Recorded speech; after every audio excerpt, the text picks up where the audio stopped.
আপনি চিন্তা করেন, আপনি সামান্য রিজিকের চিন্তার জন্য আপনি সুদ খান, ঘুষ খান। পৃথিবীতে একটা প্রাণী শুধু টাকা ইনকাম করে, আর কোনো প্রাণী টাকা ইনকাম করে না। আপনি বলেন বাকি যারা টাকা ইনকাম করে না সেটা কি না খায় মারা যায়? এমন ইতিহাস পৃথিবীতে আছে? নাই। তাহলে আপনার এই একটা প্রাণী হিসেবে আপনি শুধু টাকা কামাইতেই হবে, চাই সেটা সুদ হোক, ঘুষ হোক, হারাম হালাল যা আছে সব আপনি খান। কিন্তু পৃথিবীর একটা প্রাণীও টাকার জন্য বা ঘুষকে তার জীবন রক্ষা করতে হয় না। আল্লাহ রাব্বুল আলামিন পবিত্র কোরআনে 12 নম্বর পারার 1 নম্বর পৃষ্ঠার 1 নম্বর লাইনের মধ্যে বলেন, ওয়া মিন দাব্বাতিন ফিল আরদি ইল্লা আলাল্লাহি রিজকুহা।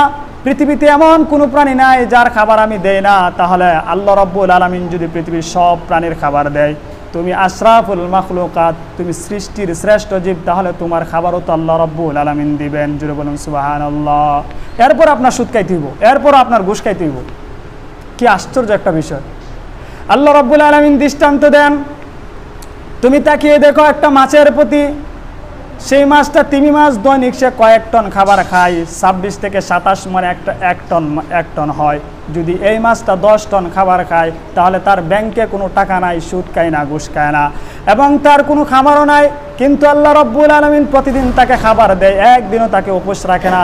এমনিভাবে তাকিয়ে দেখেন একটা হিংস্র প্রাণীর দিকে, একটা বাঘ, সে খাবার খায় গোশত, আবার হরিণের গোশত। কিন্তু আপনি কি লক্ষ্য করে দেখছেন কোনোদিন সে সুদ খেয়েছে, কোনোদিন সে ঘুষ খেয়েছে? আপনি কি লক্ষ্য করে দেখেছেন তার বিশাল বড় খামার আছে? হরিণের খামার আছে, বাঘের খামার নাই।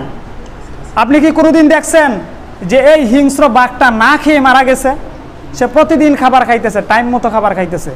তাহলে যে আল্লাহ রাব্বুল আলামিন তার ব্যাংক ছাড়া, ব্যালেন্স ছাড়া, তার সুদ ছাড়া, ঘুষ ছাড়া তাকে যদি সময় মতো এত দামি দামি খাবার, হরিণের গোশত খাওয়াইতে পারে, তাহলে সে আল্লাহ আপনাকে আমাকে খাওয়াইতে পারবে না? অবশ্যই পারবে। আপনি ইনকাম করবেন হালাল ইনকাম, আপনি কেন সুদ খাবেন? আপনি কেন ঘুষ খাবেন? আল্লাহ রাব্বুল আলামিন আমাদের সকলকে সুদ থেকে, ঘুষ থেকে বাঁচার তৌফিক দান করুন। সকলে বলেন আমিন।